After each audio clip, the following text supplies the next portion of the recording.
What do you mean your problems have been solved? Killian was sitting on the love seat in the couple's apartment, his latest case, and they were smiling and laughing like they didn't have a care in the world.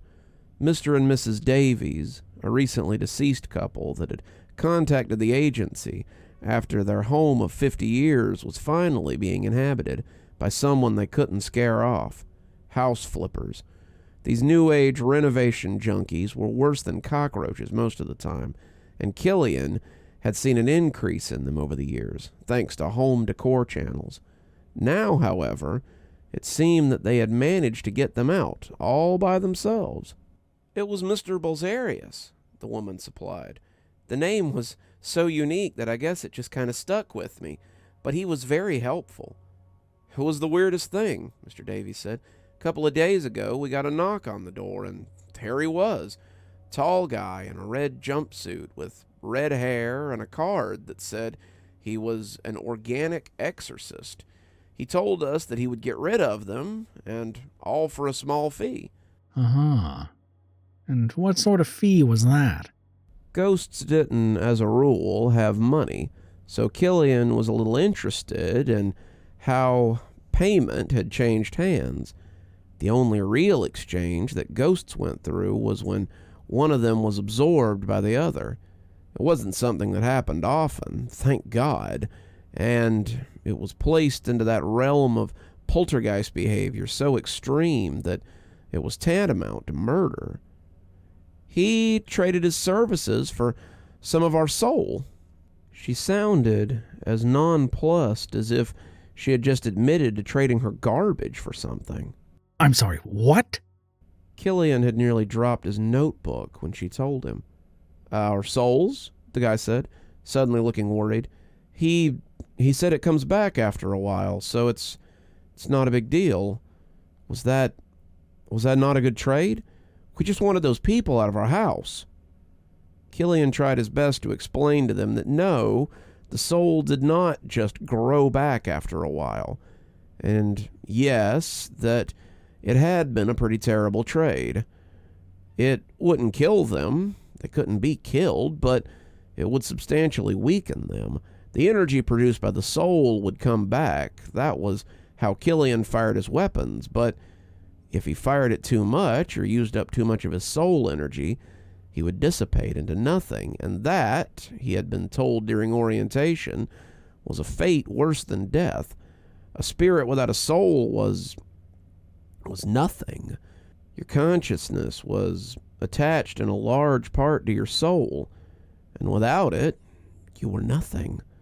The couple was warned and told to give the agency some patience in the future, though Killian reflected that as he moved on from their contemporary thrift store chic to the cold professional hallways of the abyss, if this guy was offering help on the spot, then they might be in a better position to help than the agency was. The agency had been kind of backed up lately. The holidays could usually be counted on to be busy, and number of facilitators was at an all-time low. The investigators had been doing their best to pick up the slack, but not all of them were as robust as Killian, and they had lost more than one investigator in the line of duty lately. Carla looked up when he came in for debriefing, giving him a soft scowl which was as close to a smile as Carl ever came. She'd been a battlefield nurse during the First World War, right up until her tent had been overrun, and she was one of the toughest handlers that the agency had. This was good, because Killian could be hard to handle sometimes, and had a reputation for being something of a wild card. "How did it go with the Davies?" she asked crisply. "I didn't expect you back so soon." Killian took a seat, sighing as he pulled out his notebook. They no longer needed the agency's help, it seemed. Carla nodded. "Ah, so they decided to move on. Good. Are they in processing, or?" Oh no, they don't need our help anymore because someone got rid of the people who were bothering them. Carla stopped writing and looked up critically. "If this is some kind of attempt at humor, Barger, it isn't landing. What the hell are you talking about?" Apparently, we aren't the only game in town anymore. There's a guy going door to door, some organic exorcist. Mr. Balzar. But Carla hissed and slapped the notebook out of his hand, surprising Killian into silence for once. What the hell, Carla? Sorry, but I can't risk you bringing him here. That individual is a nuisance, and a dangerous nuisance at that. He can be summoned by his name, spoken aloud with intent. And the last time he was here, he caused a load of chaos. Okay. Could have just said that instead of smacking my hand. Who is he, anyway? I don't think I've ever heard of him. He's in the same boat as Morgana and that writer you took care of. He's immensely powerful, strong in soul and imagination, and utterly devoid of any desire to help. He's like a tick. He just wants to take, and if left unchecked, he could be a real problem. He fancies himself some kind of voodoo priest, and the last time he did something like this, he was still working for us. We slapped him down and cast him into the void, but I see he found his way back.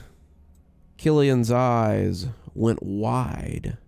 You can come back from the void? Carla shrugged. They do sometimes, but it's rare. The void is generally the end for most people. It's like swimming in quicksand. The more you struggle, the faster you sink. Some people manage to work with the pull. Sometimes they come back. It's happened once or twice that I know of, but I'm sure it's happened more times than I'm aware of. Killian thought that over for a moment. Seemed the more he learned, the more questions lifted their heads. So, do I need to go gack this one too? Carla snorted. Absolutely not. He would eat you alive and ask for seconds. No, Killian, I have another case for you. There's still a huge backlog, and I need all hands on deck. Well, if you're sure. He took the file and headed up the hall, reading over the notes on the Newtons who had a problem with the living. Seemed to be going around. No wonder this fella gets so much business. I'm sorry you came all this way, Mr. Barger, but I don't think we need the agency's help anymore. Killian sighed. It was the fourth case in a row like this. The Newtons, the Hesters, Mr. Cabrera, and now Mrs. Fisk. He could guess what she was going to tell him before he asked, and the answer was not going to help Carla's mood. Killian suspected that the mysterious Mr. B had come around again and fixed all their problems. He was a regular genie, this guy, but the wishes came at a cost, it seemed, and this woman was bearing the brunt of it. Mrs. Fisk hadn't been a ghost long. She died in her sleep just a month before, but she must not have been a terribly imaginative old lady. She had slurred her greeting to Killian when he arrived, and if the file hadn't said natural causes, Killian would have suspected a stroke. The right side of her body looked slumped, her face hanging, and the mysterious Mr. Balzarius had needed a little more soul this time, it seemed. Well, if you're sure. Killian put down his cup and rose to take his leave. The tea had been weak enough to make him think that the poor lady didn't have much soul left. Yes, very sure. I'm so sorry you had to come all this way out here for nothing. It's fine, ma'am. It's been happening quite a lot lately. If you need our help again, don't hesitate to ask. He checked his notes on the way out, checking off the name of his latest failure before deciding on the Burles family. They were having trouble with their son, who was still alive, and seemed to be trying to clean out their house. Killian steeled himself for another family dispute. These were always tough, and some parties did not quite understand that the situation was different. The way Killian's luck was going lately, he was pretty sure that old Momsy and Popsy were not going to be very interested in passing on gently. But he had to try. It was his job, after all. He stepped through the door and into the void as he came to a closed door near the end of a short hallway. Killian tried to look around as little as possible when he went down this hallway. He always felt like eyes were watching him, and sometimes he worried that things might reach out and grab him. He put a hand on his knife as he went, preparing to pull it out if he needed it, and as he knocked on the door at the other end of the hall, he felt a little better. He knocked, but after a count of 10 with no answer, he knocked again. No answer again. And when Killian pushed the door, it opened. Killian poked his head inside, looking around cautiously for his clients. Hello? Agency here. It's Killian Barger. I'm here to... Killian stopped talking then and started listening. Someone was talking, sobbing, begging, and they didn't seem to have heard him. Killian proceeded cautiously into the house, the lights flickering a little as whoever was talking got more agitated. It sounded like a woman. Sounded like she might be in trouble. "You didn't say you were going to hurt him. You weren't supposed to hurt him. He was still my son. He was my baby. You. Killian peeked around the corner, and there she was. She was an older woman, late 40s or early 50s, with iron gray hair that was drawn up in a bun. She was wearing a blue cardigan and cream-colored pants, her house shoes scuffing nervously on the floor. She was talking to someone standing near the fireplace, a dark being with a billowing aura that clung around it like smog. He was dressed like an undertaker, a black suit and a top hat, his red hair poking out from under the rim, and his cane was seated on the carpet like a pillar in the sand. Killian could smell him from here, and he smelled like death. "You knew the cost. I told you this might happen, and it was the only way to get you what you wanted. And now it's time to pay the price." Killian felt his teeth chatter together. That voice, that was the voice that came from under your bed, from the insides of the closet, that wafted up from the storm drain, that welcomed you into hell. It was oily. It was gaseous. It was ethereal. It was terrible. And it encircled him like a hungry snake. No, you took too much already. You already took my Edward and my Joshua. Now you ask for more. The price is too high. I didn't agree to it. I won't pay. He oiled toward her like smog in a jar, and she seemed incapable of escaping him. "The price is the price, miss. You agreed to it, and it is non-negotiable. You'll pay it. You have no choice. No one will stop me from extracting what I want regardless. Our transaction will soon be complete." His skin was pale as rabbit fur. His eyes were as red as an albino, and his face was ferret-like. He grinned toothily at her as he advanced like a Nosferatu preparing to strike. She shuddered and moaned, trying to pull back, her legs seeming rooted to the spot. He inhaled, and when he did so, she became steam. He inhaled her steam, drinking it down, and as he did, she began to fall to nothing.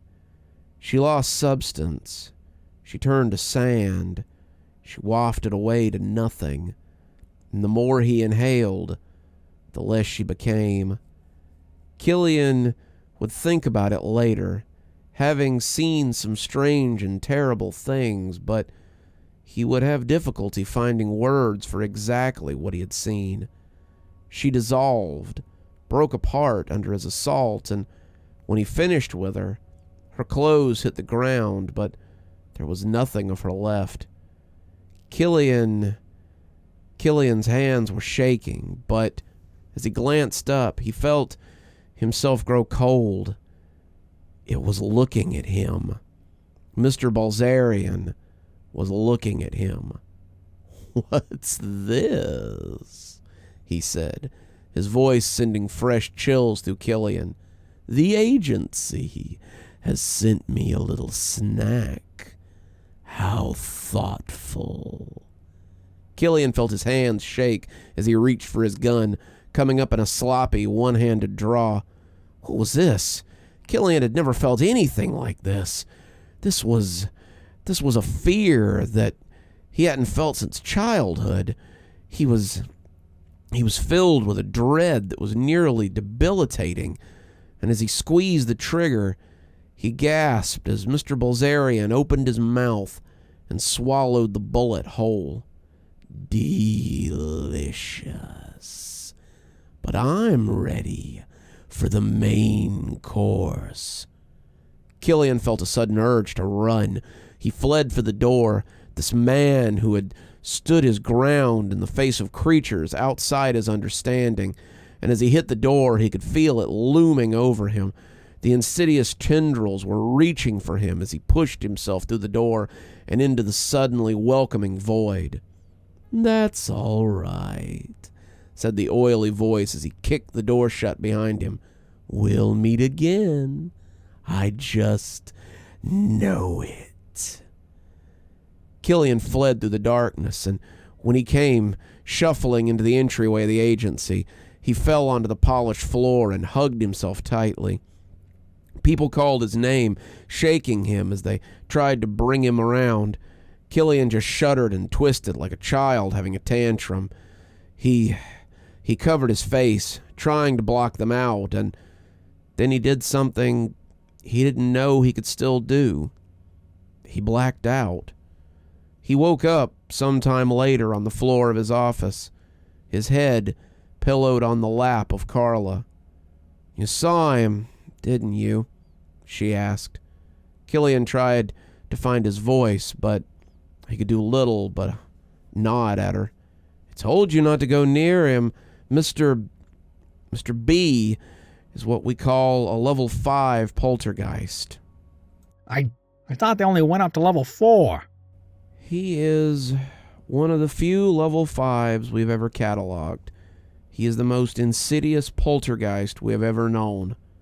A ghost eater." And you knew. You knew what he was taking from them. She nodded. "We knew. Telling you what he was doing wouldn't have helped you. Distance it's all that can help you." What do we do? "Nothing. For now. For now, we figure out how to stop it. Then we go after it in force." Will that work? Carla shrugged. "We'll see." Killian leaned back as he felt his eyes slip shut again. That would have to do. For now. You're still here. Thanks for stopping by. Dr. Plague here. Always a pleasure to see all my new and old viewers coming by for another one of my spooky tales. If you'd like to support the show, you can always take part in one of our channel offers through Fume or Aura, or you can just click on another video when they come up. I'd really appreciate it. For our newer viewers, we also have lots of playlists and other things if you'd like to get caught up. I know some of my series have been going on for quite a while. If you'd like to get my latest book, there's a link down below that'll take you to my Amazon page. Towesey Homestead just came out, so if that's something you'd like to get your hands on, go ahead and have a look down there. If you'd like a signed copy, you can go ahead and email me from my email address on the site, and I'll get with you about shipping information and ship you a signed copy. If you'd like to support the channel in a more monetary fashion, we also have membership through YouTube, and we've got a Patreon that you can get the information for in the description. We have lots of tiers and everything to suit your needs. Patrons that support on the $10 tier, that's our Ghostly Reader tier, get a book anytime I write one, signed and on their doorstep. As you may have noticed, there's a list of patrons and members on the screen, and I'd like to personally thank every one of them for taking a hand in the future of this channel. Well, that's enough for tonight. Dr. Plague, signing off. Have a wonderful evening.